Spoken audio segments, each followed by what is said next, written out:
T'es une personne à succès qui veut s'élever encore plus haut dans toutes les sphères de sa vie. Tu veux trouver l'équilibre en dépassant tes objectifs financiers, de carrière et personnels. Chaque épisode va te donner des trucs concrets basés sur la science pour aller chercher la vie que tu désires. Merci de passer ces quelques minutes avec moi. C'est un départ.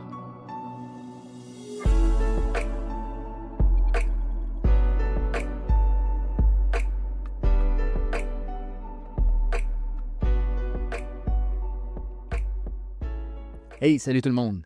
Bienvenue dans un autre épisode du podcast d'Ordinaire et Exceptionnel. Puis aujourd'hui, c'est un de mes épisodes préférés que j'ai fait dans toute l'histoire du podcast d'Ordinaire et Exceptionnel parce que c'est un épisode qui touche absolument tout le monde et je le vois au quotidien, c'est-à-dire les gens qui se trouvent des excuses pour ne pas faire ce qu'ils ont à faire. Puis, que ce soit n'importe quoi, partir une business, travailler sur soi, intégrer un programme pour changer sa reprogrammation du cerveau, quitter une relation, tout ce que les gens ne font pas, puis que les gens se trouvent des excuses. Puis le plus drôle dans tout ça, c'est que les gens se croient dans leurs excuses bidons. C'est hallucinant l'inconscience qui frappe notre société. Puis aujourd'hui, dans l'épisode, puis reste jusqu'à la fin parce que je te parle des 5 raisons scientifiques expliquées en profondeur. C'est quoi ces excuses-là? Pourquoi tu fais ça? Puis en fait, en comprenant ces excuses-là, puis ce mécanisme-là, ces mécanismes-là, tu vas comprendre pourquoi tu t'en vas nulle part dans la vie. Pourquoi tu tournes en rond? Pourquoi tu n'attaques pas un projet que tu devrais attaquer? Pourquoi tu ne quittes pas une relation que tu devrais quitter? Pourquoi tu ne fais pas ce que tu devrais faire? Parce que tu sais, tout le monde le sait. Si je demande à quelqu'un, qu'est-ce que tu dois faire pour avoir du succès dans ta business? Qu'est-ce que tu dois faire pour avoir une vie amoureuse épanouissante? Qu'est-ce que tu dois faire? Tout le monde le sait. Personne ne le fait. Parce que les gens s'inventent des excuses, puis on va plonger dans le vif du sujet dès maintenant. Fait que je suis hyper excité de t'en parler. Parce que quand tu vas réaliser tout ça, tu vas faire « Oh my God, mon cerveau me joue des tours, ça n'a aucun sens. » Puis en comprenant ça, probablement que tu vas embarquer beaucoup plus dans l'action, puis tu vas être beaucoup plus conscient des niaiseries. Oui, j'appelle ça des niaiseries que ton cerveau va te générer pour ne pas passer à l'action. OK, donc, êtes-vous prêts? Êtes-vous autant prêts que je le suis? Let's go, on y va. La première raison, c'est que ça s'appelle la dissonance cognitive. OK? Fait que ça, c'est quand ton cerveau réécrit la réalité pour éviter l'inconfort. Puis aujourd'hui, je vais parler de concepts du cerveau, mais je vais les expliquer de façon ultra claire. Fait que qu'est-ce que ça veut dire la dissonance cognitive? C'est que c'est un concept qui a été introduit en 1957. Fait que c'est pas d'aujourd'hui. Puis ça décrit l'inconfort mental qu'on ressent lorsque nos actions ne sont pas en accord avec nos croyances ou nos valeurs. Donc, c'est quand tu veux faire quelque chose, puis c'est pas en accordance avec ce que tu crois ou avec tes valeurs. Fait que cet inconfort-là pousse le cerveau à trouver une justification pour éviter de reconnaître l'incohérence. Donc, tu veux agir sur quelque chose, mais tu n'y crois pas. Fait que ton cerveau va se trouver une justification, va se trouver une excuse pour sortir de cette incohérence-là. Comprenez-vous ce que je veux dire? Fait que quand on fait, ou dans le fond, le mécanisme du cerveau, c'est où est-ce qu'il veut aller? C'est que quand tu fais quelque chose qui va à l'encontre de ton identité ou de tes valeurs, ton cortex préfrontal, ça, c'est situé à l'avant de ton cerveau, à l'avant de ta tête, dans ton forehead, dans ton front. Excusez-moi l'anglicisme. Donc, ça, le cortex préfrontal, il est responsable de la prise de décision puis du raisonnement. Donc, quand ton cortex préfrontal, qui est responsable de la logique, détecte une contradiction, il va envoyer un signal pour dire hey, il y a une contradiction en ce moment. Il y a une action qui veut être posée, mais c'est à l'encontre de tes valeurs, c'est à l'encontre de tes croyances. Il y a quelque chose qui ne fonctionne pas ici, là. Fait que pour réduire cette tension-là, notre cerveau limbique, donc qui est la partie émotionnelle du cerveau, ce qu'il va faire, c'est qu'il va générer une excuse pour éviter la responsabilité du conflit. Est-ce que ça fait du sens? Je vais essayer de le résumer de façon plus simple. Fait que tu as le goût de faire quelque chose, par exemple, tu as le goût d'aller au gym, mais tu n'es pas un athlète. Tu es en surpoids, puis ça ne fonctionne pas tes affaires, tu n'es pas en forme. Mais tu veux aller au gym. Fait que là, tu te dis, il faut que j'aille au gym, il faut que j'aille perdre du poids. Mais tes croyances, c'est que ça ne fonctionne pas aller au gym. J'ai jamais réussi, je ne suis pas capable. C'est pas mon identité, c'est pas moi. Fait que là, ton cortex préfrontal qui est la prise de décision, qui est la logique, il dit, wow, il y a quelque chose qui ne marche pas là. Là, tu vas aller au gym, mais tu y crois pas que ça fonctionne. C'est pas ton identité, c'est pas toi du tout. Il y a comme quelque chose qui ne fonctionne pas. Fait que là, ton cerveau limbique, la partie émotionnelle, elle va aller générer une excuse. Pour éviter que tu prennes la responsabilité de ce conflit-là, ben non, là, c'est pas grave, là, regarde, tu iras demain au gym, tu iras la semaine prochaine.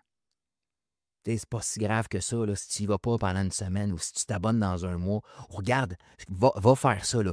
Va vérifier des gyms, là. Va faire à croire à ton cerveau que tu vas t'entraîner. Va voir des entraîneurs privés, mais abonne-toi jamais. Fait que vois-tu, la dissonance cognitive, c'est quand ton cerveau réécrit la réalité pour éviter l'inconfort de l'incohérence que tu vis. Ça, c'est la première explication. Est-ce que ça fait du sens pour toi? Yes. Un autre exemple, un fumeur qui sait que la cigarette, c'est dangereux, mais au lieu d'arrêter, il va se dire bah, mon grand-père, il a fumé toute sa vie puis il a vécu jusqu'à 90 ans. Fait qu'on génère une excuse, on trouve une justification pour briser l'incohérence parce qu'un fumeur le sait que s'il fume, c'est dangereux. Il le sait consciemment, son cerveau le raisonne, mais il y a comme une incohérence, il y a comme une contradiction. Fait que là, le cerveau limbique embarque pour trouver une excuse. Le cerveau limbique qui est la partie des émotions.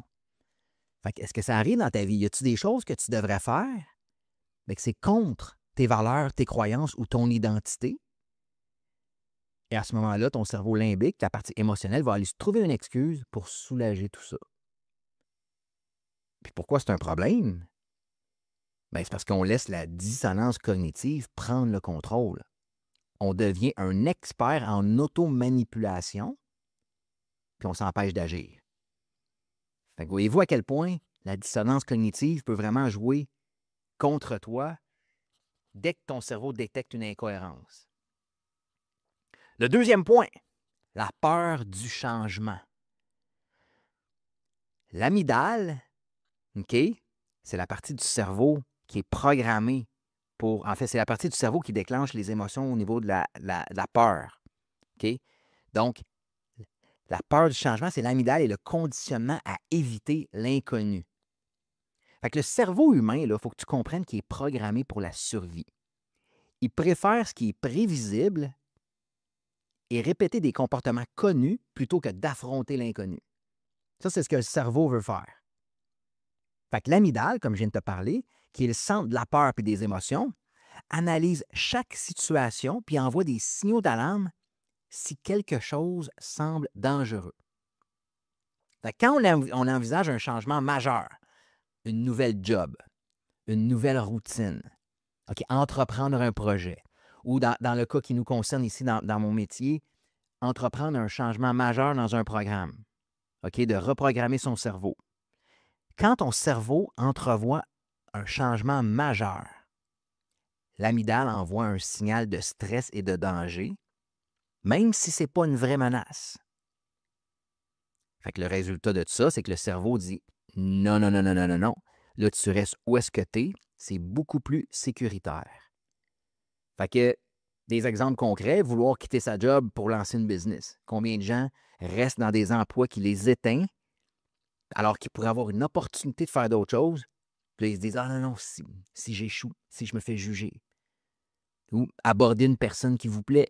Non, non, mais si elle me rejette, qu'est-ce qui va arriver? Commencer un programme de sport intense, un programme de nutrition, un programme de développement personnel, un programme pour reprogrammer son cerveau. Tout de suite, là, le cerveau va aller, ouais, mais si j'y arrive pas. Fait que pourquoi ça, c'est un problème? Pourquoi la peur du changement, c'est un problème? Parce que si on laisse la peur nous dominer, on finit par jamais rien changer, puis on reste bloqué dans notre zone de confort. Fait que la peur du changement, c'est dès que tu vas entamer quelque chose qui va être différent de ce que tu vis, l'amygdale, qui est le centre de la peur et des émotions, va t'envoyer un signal d'alarme pour te dire que c'est dangereux, même si ce ne l'est pas. Le troisième truc, OK, qui va te faire trouver des excuses, c'est le biais de la procrastination. OK? Pourquoi notre cerveau privilégie le plaisir immédiat? Fait que la procrastination, c'est lié à un conflit entre le cerveau limbique puis le cortex préfrontal. Donc, le cerveau limbique est la partie des émotions, puis le cortex préfrontal, comme je disais tantôt, qui est la partie du raisonnement, de la logique, de la prise de décision. Le cerveau limbique, qui gère nos émotions puis notre instinct de plaisir immédiat, nous pousse toujours à éviter l'effort puis à choisir des activités gratifiantes à court terme. Donc, c'est important ici de comprendre ça. Le cerveau limbique, qui gère tes émotions, qui gère ton instinct de plaisir immédiat, va tout le temps te diriger vers éviter l'effort, puis de choisir des trucs beaucoup plus faciles, gratifiants à court terme. Donc, écouter une série Netflix, aller passer ton temps sur les réseaux sociaux, t'enfiler un bol de crème glacée. Le cortex préfrontal, lui, qui gère la logique puis la planification à long terme, lui, essaye de prendre la bonne décision.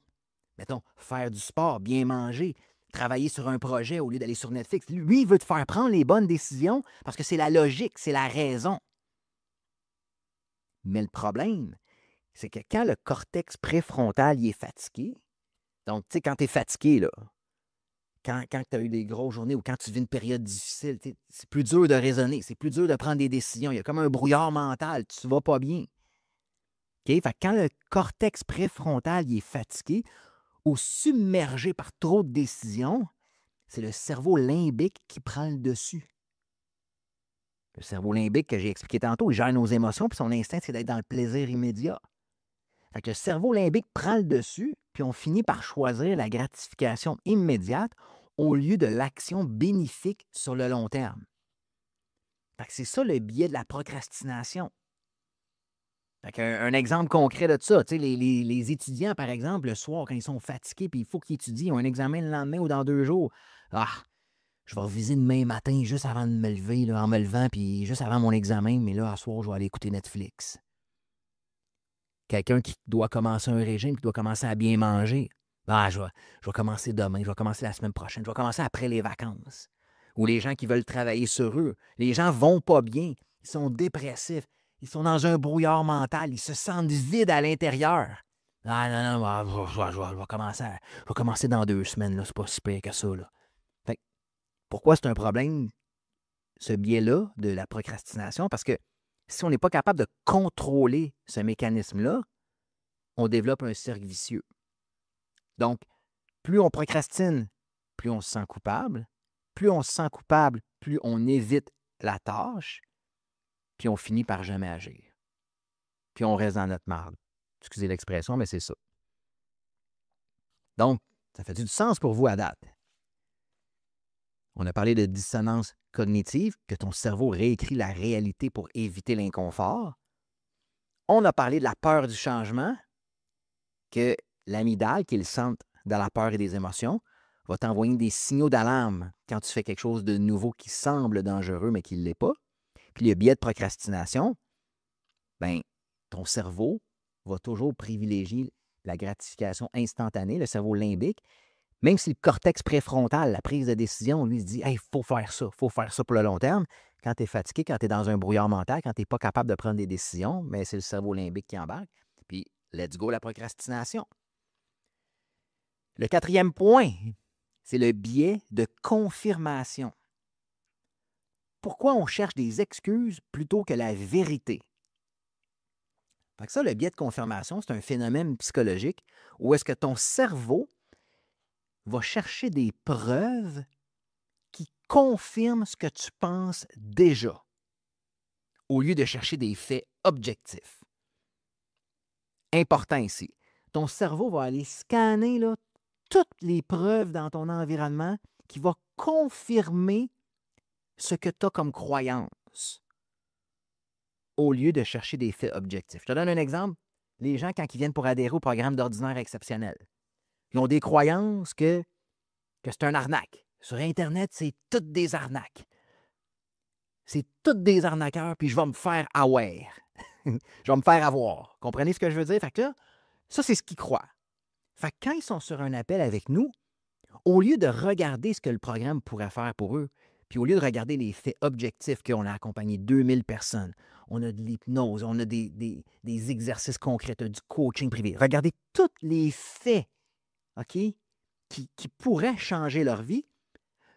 Le cerveau à ces personnes-là va regarder toutes les minuscules petites choses qui pourraient confirmer que c'est une arnaque. Donc, vois-tu le biais de confirmation? C'est la même chose en relation. Les gens vont aller chercher, au lieu de voir tout ce qui pourrait fonctionner, les gens vont aller chercher tous les petits défauts qui vont confirmer ce qu'eux croient par rapport aux relations. Les relations, c'est de la merde. Ils rencontrent une personne extraordinaire. Ouais, mais elle va me faire ça, puis elle va me faire. Fait que le cerveau, le biais de confirmation, c'est qu'il va trouver toutes les excuses pour confirmer ce que tu crois. Fait que ton cerveau, il agit comme un peu un avocat. Notre cerveau fonctionne comme un avocat plutôt qu'un scientifique. Il ne cherche pas la vérité. Il cherche des preuves pour justifier tes croyances existantes. Fait qu'on filtre l'information pour ne voir que ce qui soutient nos excuses. C'est fort, là. C'est fou, là. Vois-tu l'importance de changer tes croyances? Ton cerveau va tout le temps scanner ou aller chercher ce qui confirme tes croyances. Si tu as des croyances de merde limitantes qui t'empêchent d'agir, qui t'empêchent de faire des choses, si tu crois toutes sortes de choses erronées, tu n'as pas grand chance de t'en sortir. Parce que ton cerveau va scanner n'importe quoi dans l'environnement, dans l'univers, qui va confirmer tes croyances de merde. Des exemples concrets, quelqu'un qui croit qu'il n'a pas le temps de faire du sport. Il n'a pas le temps de s'entraîner. Il va se convaincre qu'il est trop occupé, puis écoute, il va se convaincre de façon solide. Là. Ah, moi, je travaille de 6 le matin à 9 le soir, puis je fais ça 7 jours par semaine, puis j'ai pas le temps. Puis il est obèse, là. Il est en surpoids, mais il n'a pas le temps. Puis là, ça part, les excuses partent. Mais si tu regardes son horaire, il passe 3 heures sur Facebook à scroller quand il est au travail, au lieu de peut-être d'aller s'abonner dans un gym qui est à côté du travail. Quelqu'un qui pense qu'il ne peut pas réussir en business.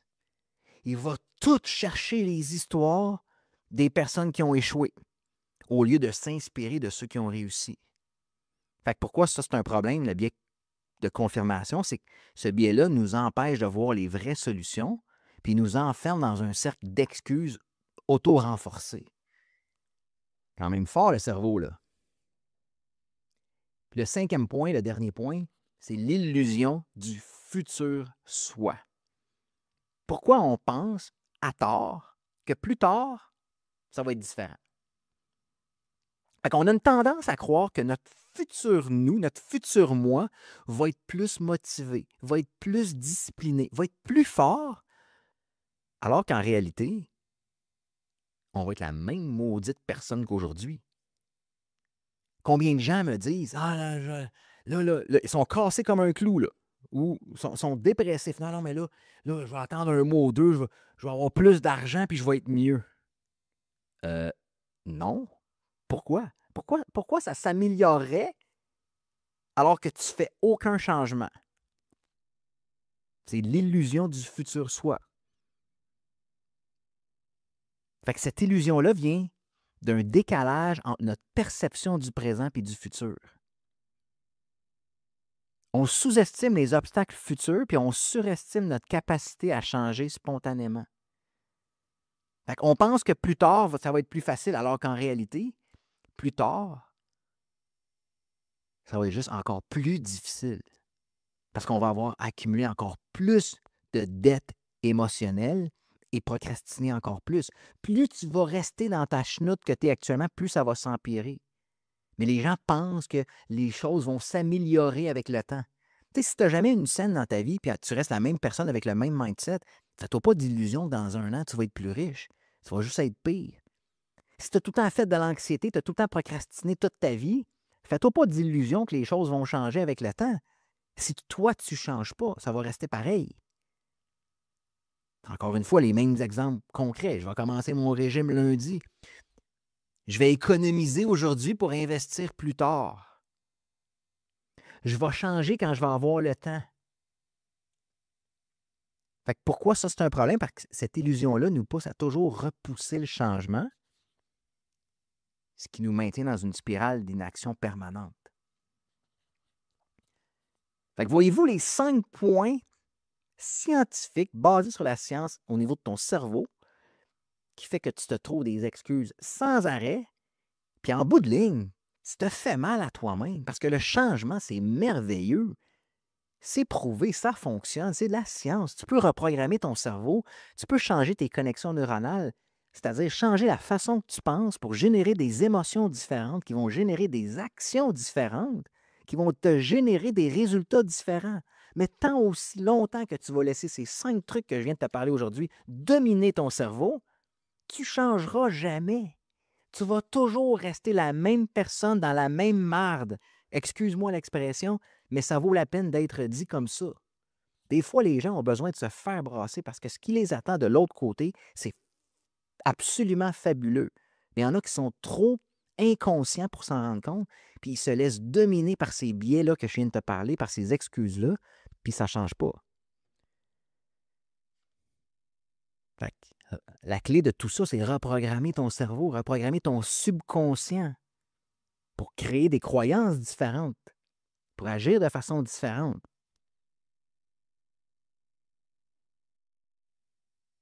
Il faut en plus créer des habitudes, c'est des routines, des habitudes. Parce que si les gens attendent d'être motivés pour faire quelque chose, ça ne fonctionne pas comme ça. Il n'y a jamais personne qui a été motivé 100% du temps dans ta vie, dans sa vie. C'est de créer une habitude, de créer le mouvement, puis les actions vont suivre. Puis un autre point important, c'est de changer ton environnement pour influencer tes actions. Ton cerveau, il est influencé par ce qui t'entoure. Si tu veux être plus productif, puis tes 5 meilleurs amis ou les 5 personnes avec qui tu te tiens, c'est 5 personnes qui sont lâches, tu n'as pas grand chance d'être plus productif. Si tu es full de distractions autour de toi, tu n'as pas grand chance d'être productif. Ton environnement est super important. Si tu veux être en meilleure forme, entoure-toi des gens qui s'entraînent. Si tu travailles dans un bureau, tes 5 meilleurs collègues que tu tiens tout le temps avec, c'est 5 personnes que sur l'heure du dîner qui vont manger des chips. Bien, les chances sont que tu vas être la 6e personne qui va aller manger des chips sur l'heure du dîner. Mais si tu t'entraînes avec 5... Je veux dire, si tu te tiens avec 5 personnes, puis à chaque heure du dîner, hey, let's go, gang, on s'en va s'entraîner, les chances sont que tu vas aller t'entraîner. Puis la merveilleuse chose là-dedans, c'est qu'on peut t'aider. C'est ça qu'on fait dans la vie. On aide les gens à reprogrammer leur cerveau pour être dans l'action, atteindre les résultats qu'ils veulent, éliminer les excuses, puis avoir... Gang, on a une vie à vivre. Tu veux-tu la vivre en passant ta vie à te trouver des excuses et en laissant ton cerveau te contrôler? Ou tu veux prendre les rênes de ta vie et aller chercher ce que tu désires? J'espère que cet épisode-là t'a plu. J'espère que ça t'a parlé. Si jamais tu veux être dans l'action et tu veux arrêter de te trouver des excuses, tu as juste à prendre un appel avec nous. Le lien n'est pas loin autour. Ça va nous faire plaisir de regarder sa situation avec toi puis de voir si on peut t'aider. Puis si on peut t'aider, on va t'expliquer comment ça marche. Puis si on ne peut pas, on va te le dire. On ne veut pas accompagner des gens qui vont être un fardeau dans notre environnement. Je viens de le dire. L'environnement est super important. Fait qu'on ne veut pas amener des gens qui vont être un fardeau aux membres qui sont déjà en train de se transformer. On choisit les membres avec qui on travaille, mais si tu es quelqu'un motivé et tu veux changer, on va le faire pour toi et avec toi. Fait que prends un appel si tu es motivé, on va pouvoir t'aider avec ça. Fait que je te laisse là-dessus. J'espère que tu as apprécié. Moi, j'ai adoré faire cet épisode-là. Ça m'aide tout le temps. Même quand je les fais, je vous les raconte. Ça m'aide à les intégrer à l'intérieur de moi. Je peux vous garantir que fini les excuses. Finito. On s'en va dans l'action. Fait que je vous souhaite une magnifique journée. Puis on se reparle très bientôt, gang. All right, bye.